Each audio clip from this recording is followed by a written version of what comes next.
Hello everyone, welcome back to my YouTube channel Gyan ji के facts. उम्मीद करते हैं आप सभी अच्छे होंगे, स्वस्थ होंगे। एंड बहुत ही महत्वपूर्ण जानकारी आप सभी कैंडिडेट्स के लिए रहेगी जिन्होंने भी आरआरबी पैरामेडिकल का जो एग्जाम दिया है। फाइनली आंसर की आने के बाद सभी कैंडिडेट्स को अपना एक रियल स्कोर पता चल चुका है। अगर आप लोग ज्ञान जी के फैक्ट्स पहले विजिट किए हैं तो चैनल को जरूर सब्सक्राइब कर लेना, बेल आइकन ऑन कर लेना। कोई भी जानकारी आएगी उसका नोटिफिकेशन आप लोगों को तो विदिन सेकंड जा सकेगा। ठीक है, बहुत ही महत्वपूर्ण जानकारी है। जब से आप लोग का एग्जाम हुआ है तभी से आप लोगों ने लगातार जो कट ऑफ है वो देखी होंगी, क्योंकि तभी से कट ऑफ का सिलसिला चल रहा है। आए दिन आप कट ऑफ देखते होंगे। ठीक है, अभी तक आप लोगों ने कहाँ कट ऑफ देखी है, कहाँ कट ऑफ नहीं देखी, आप उसे बिल्कुल साइड में रख सकते हैं और कट ऑफ की वास्तविकता यहाँ पर समझने की कोशिश करना। इस बार आप लोग की पोस्ट भी बहुत कम है। कट ऑफ की जो रियलिटी आपको हम बता रहे हैं वो समझ लेना। रिजल्ट आप लोग का कब डिक्लेयर किया जाएगा, आरटीआई रिप्लाई परीक्षा में उपस्थिति आपको क्या रही है, and post wise all candidates average score ठीक है क्या रहा। बाकी 45 नंबर है, 50 है, 55 है, 60 है, बिल्कुल नॉर्मलाइजेशन का खेला आप लोग को पास कराएगा। कौन सी हार्डशिप रही है, ऑफिशियल डाटा हम आप लोगों को इस वीडियो के माध्यम से बताने वाले हैं।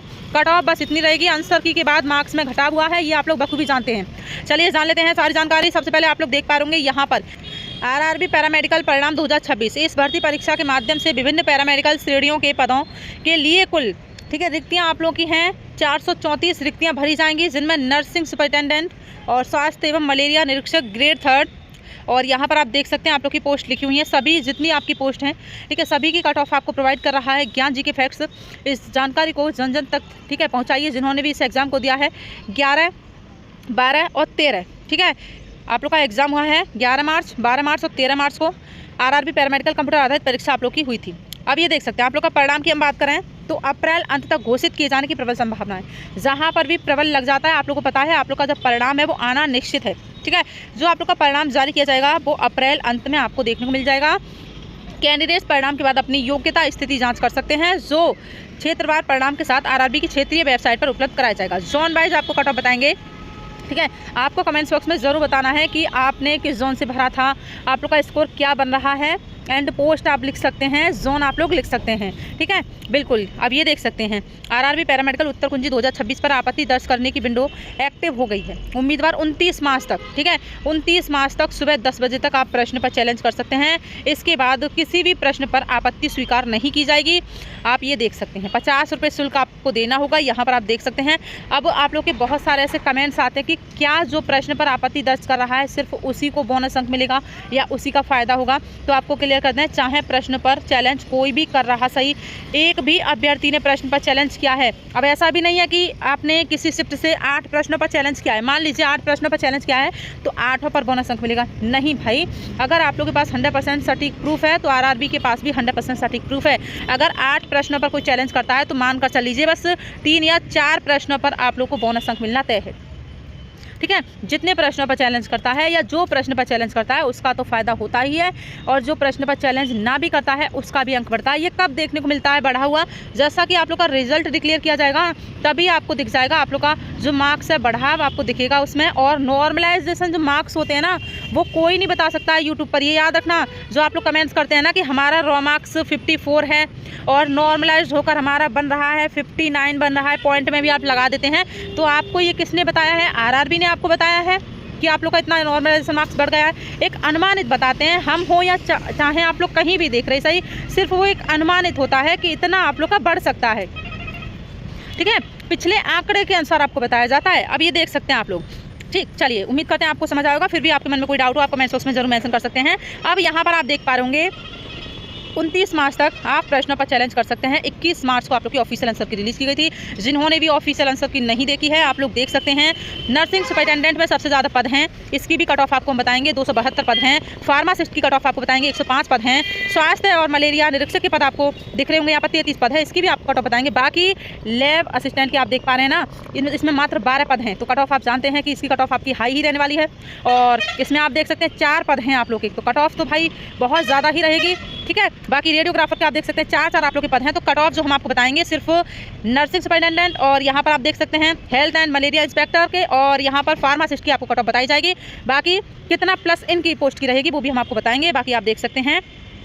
ठीक है, सारी जानकारी हमने आपको क्लियर कर दी है। बाकी जोन वाइज भी आप देख पा रहे होंगे, देखिए बहुत ही कम इस बार आप लोग की पोस्ट हैं। अब क्या पद जो हैं पद में वृद्धि हो सकती है ये भी आपको हम क्लियर कर देते हैं। देखिए पद में वृद्धि होने की जो चांसेज है ना, ठीक है, वो आप लोग के 90% चांसेस बने हुए हैं कि पद में आप लोग की वृद्धि हो सकती है। जी हाँ, पदों में वृद्धि हो सकती है। जैसे ही पदों में वृद्धि को लेकर कोई ऑफिशियल जानकारी हमारे पास आएगी, हम आप लोगों को तुरंत इस चैनल के माध्यम से बताएंगे। आप जुड़े रह सकते हैं, तब तक आप लोग का सिलेक्शन नहीं हो जाता है, जब तक आप बने रह सकते हैं इस चैनल पर। ओके, चलिए नेक्स्ट हम जान लेते हैं आप लोग की शिफ्ट का आंकड़ा है। और जो भी टेलीग्राम चैनल पर नहीं जुड़ा है जुड़ सकते हैं। ये जो आपकी हार्ड शिफ्ट हम बता रहे हैं, यहाँ देख सकते हैं 12 मार्च की, ठीक है, जो आपकी थर्ड शिफ्ट है ये हार्ड रही है, सबसे हार्ड शिफ्ट रही है।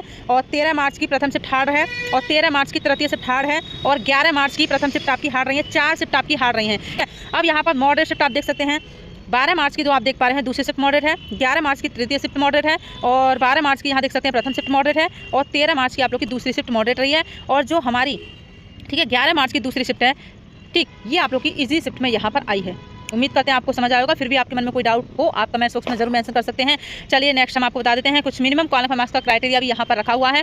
UR EWS 40% पर है, OBC NCL SC 30% पर है, और ST 25% पर है, ठीक है। और ये भी आपको क्लियर करते हैं, मिनिमम क्वालिफाइंग मार्क्स से जो कैंडिडेट बाहर हो रहा है ना, 20% कैंडिडेट ऐसा है जो कि मिनिमम क्वालिफाइंग मार्क्स से बाहर हो रहा है, पास ही नहीं कर पा रहा है।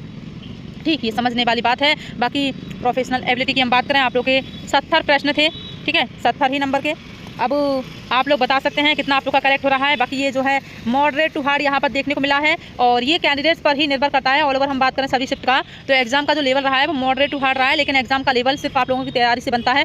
जिस कैंडिडेट्स की जैसी तैयारी रही होगी, एग्जाम का लेवल उसको वैसा ही लगा होगा, याद रखना ये चीज़, ठीक है। मान लीजिए अगर किसी कैंडिडेट की तैयारी यहाँ पर 90% है ना, वो किसी भी शिफ्ट में बैठा सही, उसको वो शिफ्ट मॉडरेट ही लगेगी, ठीक है, बिल्कुल मॉडरेट लगेगी। अगर कोई कैंडिडेट ऐसा जिसकी 60% तैयारी है, उसको अगर इजी शिफ्ट में भी बिठा दिया जाएगा ना, वो भी शिफ्ट हार्ड लगेगी। जी, ये आप लोग को यहाँ पर सत्यता बता रहे हैं, ठीक। चलिए, और इसके बाद जनरल अवेयरनेस की हम बात करें, ये भी आप लोग का मॉडरेट रहा है। एंड यहाँ पर आप देख सकते हैं अर्थमेटिक रीजनिंग वगैरह, तो ये आपका मॉडरेट टू हार्ड रहा है। जनरल साइंस आप लोग का मॉडरेट टू हार्ड देखने को मिला है। ज़्यादा संख्या जो कहती है वही मान्य होता है, आपको पता है। ओके, चलिए नेक्स्ट हम बात कर लेते हैं जिसका आप लोग इंतजार कर रहे थे। और नेगेटिव मार्किंग आप यहाँ देख सकते हैं भाई, 1/3 की नेगेटिव मार्किंग है। इस वजह से भी कैंडिडेट्स का भारी भरकम नुकसान हुआ था। ऐसा नहीं है कि आप लोग का अगर तुक्का आप लगाया है ना, तुक्का ही आप लोग को गिराता है, याद रखना, तुक्का ही गिराता है। अगर आप लोग तुक्का लगा कर आते हैं तो ये भी देखा करिए कि भाई नेगेटिव मार्किंग भी है इसमें। जितने आपके गलत जाएंगे, बहुत सारे कैंडिडेट्स कमेंट्स कर रहे थे कि हमारा 15 गलत हुआ है, हमारा 20 गलत हो गया, हमारा 10 गलत हो गया। ये तो आप लोग का गलत हुआ है। इसके बाद नेगेटिव मार्किंग की वजह से जो सही थे वो भी आपके चले गए, ठीक है, ये जानते हैं आप लोग। यानी कि जो आप लोगों ने तुक्का लगाए होंगे ना, वो सारे ही चले गए। मान लीजिए अगर किसी ने 15 तुक्का लगाया था और 10 तुक्के उसके गलत चले गए, ठीक है, तो भाई ये जो 5 भी आपने सही किए थे ना, वो भी इसके साथ गए, ठीक, ऐसा ही होता है, ठीक है। चलिए कट ऑफ आप लोग जान लीजिए, ज़्यादा इंतजार नहीं कराते हैं। बाकी ये आप डाटा समझ लीजिए। यहाँ पर कुल पदों की संख्या 434 है, लेकिन UR के 198 पद हैं, OBC के 79 पद हैं, EWS के 39 हैं, SC के 72 हैं, और ST के 40 हैं। ऑफिशियल आंसर के आने के बाद सभी के मार्क्स में घटा हुआ था, बार बार दोहराने की जरूरत नहीं। लेकिन घबराना नहीं, आपका स्कोर नहीं घटा है, आपके सभी साथियों का स्कोर घटा है। क्वेश्चंस पर ऑब्जेक्शन 29 मार्च तक हो रहे हैं, और डिटेल में आपको एक जानकारी प्रोवाइड की जाएगी कि शिफ्ट में कितने प्रश्नों पर चैलेंज किया गया है। टोटल फॉर्म अप्लाई यहाँ पर देख सकते हैं, 3,52,921 ने आवेदन किया था, लेकिन जो प्रेजेंट रहा है 2,97,687 ही मात्र प्रेजेंट रहा है। RTI लगाया है, ठीक है, विद प्रूफ आपको सारी जानकारी क्लियर करेंगे। 2% कैंडिडेट ऐसा है जिसका ठीक ठाक स्कोर बना है। एग्जाम का लेवल आपको बता दिया है क्या रहा है। बाकी ये तो आपको पता है कितनी पोस्ट हैं आप लोगों की, ठीक। यहाँ पर आप देख सकते हैं नर्सिंग सुपरिटेंडेंट की हम बात करें तो आप लोग की 272 आपके पद हैं, ठीक है। और यहाँ पर आप देख सकते हैं 11 मार्च का फर्स्ट शिफ्ट हार्ड रही है, second moderate, third easy to moderate. 12 March first moderate, second moderate to hard, third hard है। 13 March first hard, second moderate to hard है, और थर्ड हार्ड है। नॉर्मलाइजेशन मार्क्स को समझ लीजिए, आप लोगों ने शिफ्ट का आंकड़ा तो समझ लिया है, नॉर्मलाइजेशन मार्क्स भी समझना जरूरी है। जो कि आप हार्ड शिफ्ट देख पा रहे हैं ना, उसमें लगभग जो है 8 से लेकर 10-12 नंबर तक का बढ़ाव देखने को मिल सकता है। पिछले आंकड़े के अनुसार ही हम आपको बता रहे हैं। एंड जो मॉडरेट शिफ्ट रही हैं 1 से लेकर 7 नंबर तक बढ़ सकता है। इसके बाद जो हमारी इजी शिफ्ट रही है, ये नॉर्मलाइजेशन के चक्रव्यूह में फंसेगी, ठीक है, ये नॉर्मलाइजेशन के चक्रव्यूह में फंसेगी। उम्मीद करते हैं आपको समझ आएगा। इसके बाद नेक्स्ट हम जान लेते हैं यहाँ पर आप लोग की कट ऑफ। सबसे पहले हम बात करेंगे, ये जो आप 2 पोस्ट देख पा रहे हैं ना, एक है आप लोग का नर्सिंग सुपरिटेंडेंट की हम बात कर रहे हैं, एक है आप लोग की फार्मासिस्ट। कितना रॉ मार्क्स की हम बात कर रहे हैं, ये जो है आप लोग का रॉ मार्क्स है। रॉ मार्क्स आप लोग का इतना होना चाहिए, ठीक है। अगर इससे कम रॉ मार्क्स है आप आगे की किसी की तैयारी कर सकते हैं, बाकी इतना रॉ मार्क्स है आप बिल्कुल सेफ समझ सकते हैं। लेकिन नॉर्मलाइज कट ऑफ भी जो रहेगी ना, इससे लगभग जो है +4, +6, +8, +10, +12 तक आपको देखने को मिलेगी। ये भी याद रखना, यहाँ पर रॉ मार्क्स है 65 से 68, अगर इससे कम है तो बिल्कुल भी ना की उम्मीद है। OBC 63 से 65, EWS 60 से 62, और SC 53 से 55, और ST आप देख सकते हैं 45 से 48, ठीक है। अब हमारी एक पोस्ट और है जिसे आप देख पा रहे होंगे, ये है आप लोग की हेल्थ एंड मलेरिया इंस्पेक्टर, ठीक है। इसमें UR 72 से 74 प्रश्न करेक्ट है, आप सेफ हैं। बाकी OBC 70 से 72, EWS 67 से 69, SC 60 से 62, और ST 53, ठीक। चलिए जानकारी आपको समझ आएगी। मिलते हैं किसी नेक्स्ट अपडेट के साथ, तब तक बाय बाय, जय हिंद।